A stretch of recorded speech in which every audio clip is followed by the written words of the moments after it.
Hello दोस्तों, इस video में मैं आपको बताऊंगा कि आप कैसे फिक्स कर सकते हैं विंडोज अपडेट एरर कोड है 0x8024d009 विंडोज अपडेट एरर। अगर आपको ये एरर शो हो रहा है तो आप सिंपली इजी स्टेप्स में आप रिजॉल्व कर सकते हैं।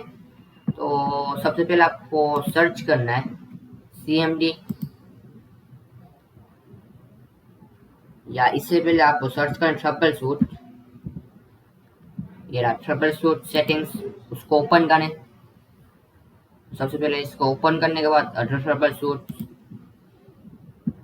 फिर विंडोज अपडेट रन के ऊपर क्लिक कर दें। फिर वेट करें ये प्रोसेस कंप्लीट हो जाए। ये डिटेक्ट कर रहा है अपने प्रोग्राम्स को, आपके सब प्रोग्राम्स को डिटेक्ट कर रहा है। चेकिंग फॉर पेंडिंग अपडेट, ये चेक कर रहा है पेंडिंग अपडेट और वो सब। ये प्रोसेस कंप्लीट हो जाए तो आप फिर क्लोज कर दें।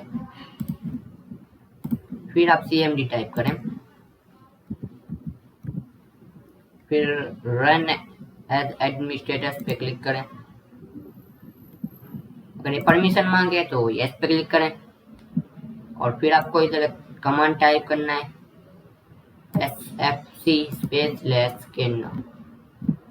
ये कमांड है sfc space less scan now. आप सिंपली ये टाइप कर लें। टाइप करने के बाद एंटर पे क्लिक करें और फिर वेट करें।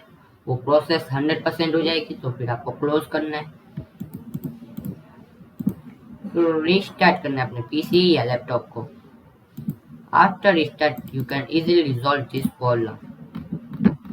तो थैंक्स वीडियो को देखने के लिए। प्लीज कमेंट करें वीडियो पे ये मेथड वर्कफुल हुई या नहीं, और सब्सक्राइब करें इस चैनल को ऐसी ही इंटरेस्टिंग वीडियोस पाने के लिए।